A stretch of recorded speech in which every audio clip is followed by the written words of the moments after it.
আসসালামু আলাইকুম, কেমন আছেন আপনারা সবাই? নিশ্চয়ই অনেক ভালো আছেন। হুমায়রাস কিচেনের আজকের নতুন পর্বে আপনাদের সবাইকে ওয়েলকাম করছি।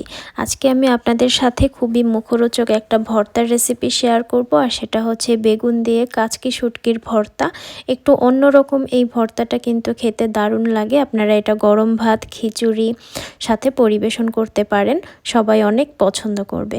আশা করছি আমার আজকের এই রেসিপি আপনাদের সবার কাছে অনেক ভালো লাগবে। চলুন তাহলে দেখে নেই আজকের রেসিপিটি। নিয়মিত ভিডিও পেতে চ্যানেলটি সাবস্ক্রাইব করুন, আর সবার আগে নোটিফিকেশন পেতে বেল আইকনটি ক্লিক করুন। রেসিপি বানানোর জন্য এখানে একটা শুকনো ফ্রাই প্যানে আমি 1/4 কাপ পরিমাণে কাচকি শুটকি ভালো করে ভেজে নিব। প্রায় 5 থেকে 7 মিনিটের মতো মিডিয়াম হাই আঁচে এটা ভাজতে থাকবো।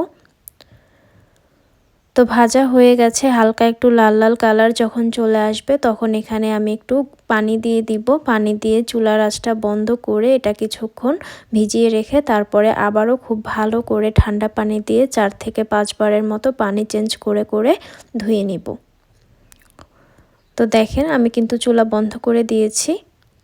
তারপরে একই ফ্রাই প্যান আমি ভালো করে ধুয়ে ফ্রাই প্যানটা আবার চুলায় দিয়ে তারপরে এখানে তেল দিয়েছি 2 টেবিল চামচ পরিমাণে। তারপরে এখানে বেশ কয়েক কোয়া রসুন মাঝখান থেকে কেটে দিয়েছি, 3টা কাঁচামরিচ দিয়েছি। তো চুলার আঁচ মিডিয়াম হাই রয়েছে। এখন এখানে 1/3 কাপ পরিমাণে পেঁয়াজ কুচি দিয়ে এটা আমি কিছুক্ষণ ভেজে নিব, হালকা লাল লাল করে ভেজে নিতে হবে। তো আমি যতটুকুন পরিমাণে কাচকি শুটকি আর বেগুন নিব তার জন্য কিন্তু এই পেঁয়াজ রসুন মরিচের পরিমাণটা একদম পারফেক্ট। আর ভর্তায় একটু এই রসুন মরিচ পেঁয়াজের পরিমাণটা বেশি হলে খেতে ভালো লাগে। তারপরে এখানে আমি পরিষ্কার করে রাখা কাচকি শুটকিগুলো দিয়ে দিলাম। পেঁয়াজগুলো হালকা নরম করে ভেজেছি, এরপর সবগুলো আমি একসাথে ভালো করে ভেজে নিব। প্রথমে আমি পেঁয়াজটা একটু নরম থাকা অবস্থাতেই কাচকি শুটকিগুলো দিয়েছি যেন সবগুলো একসাথে ভালো করে ভাজা হয়ে যায়। তো ভাজা হয়ে গেলে তারপরে এখানে আমি 1 মুঠো ধনিয়া পাতা দিয়ে দিলাম। এখন এই ধনিয়া পাতা সহ সব উপকরণ আমি আবারও একটু ভালো করে ভেজে নিব। চুলার আঁচটা মিডিয়াম হাই রেখেই ভেজে নিতে হবে যেন কাচকি শুটকিগুলো ভালো করে সেদ্ধ হয়ে যায়।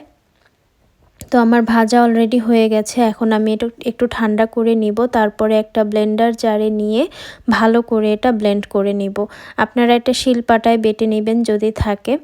তো আমি ব্লেন্ড করা হয়ে গেছে, এখন একটা বাটির মধ্যে নিয়ে নিলাম। বাটির মধ্যে নিয়ে এখন এখানে আমি দিয়ে দিব বেগুন। আমি একটা বেগুন ভালো করে, আপনারা বেগুনটা চুলায় পুড়িয়ে নিতে পারেন কিংবা ওভেনে দিয়ে দিতে পারেন। আমি ওভেনে বেগুনটা ভালো করে সেদ্ধ করে নিয়েছি, তারপরে উপর থেকে খোসাটা ফেলে দিয়ে বেগুনের অংশটা নিয়েছি। তারপরে এখানে একটু লবণ দিয়ে একটু সরিষার তেল দিয়ে ভালো করে মিক্স করে নিচ্ছি।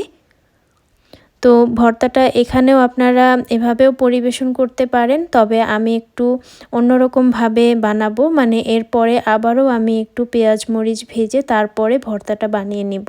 সেভাবে কিন্তু আরও বেশি ভালো হয় খেতে।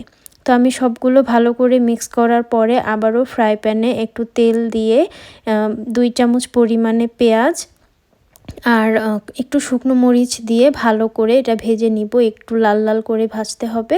লাল লাল করে ভেজে তারপরে আমি এটা এই ভর্তার মধ্যে দিয়ে একটু ভালো করে মিক্স করে নিব। তাহলে আমার ভর্তা এখানে রেডি হয়ে যাবে। তো আপনারা এইভাবে ভর্তাটা বানিয়ে দেখবেন, ইনশাআল্লাহ খেতে অনেক বেশি ভালো হবে। বেগুন ভর্তা তো এমনিতেই অনেক ভালো লাগে, তো এর মধ্যে যদি আবার শুটকি দেওয়া হয় তাহলে এটার টেস্ট কিন্তু আরও বেড়ে যায়। আমার ভর্তা একদম রেডি হয়ে গেছে, এখন আমি পরিবেশন করব। আশা করছি আমার আজকের রেসিপি আপনাদের সবার কাছে ভালো লেগেছে। অবশ্যই আপনারা এভাবে বাসায় বানাবেন, আর খেয়ে কেমন লাগলো তা আমাকে কমেন্ট করে জানাতে কিন্তু একদম ভুলবেন না। আমার আজকের রেসিপি ভালো লাগলে অবশ্যই একটা লাইক দিবেন, কমেন্ট করবেন, শেয়ার করবেন আপনার প্রিয়জনদের সাথে। এমন আরও মজার মজার রেসিপি পেতে প্লিজ আমার ইউটিউব চ্যানেলটি সাবস্ক্রাইব করে রাখুন। Thank you so much for watching. আল্লাহ হাফেজ।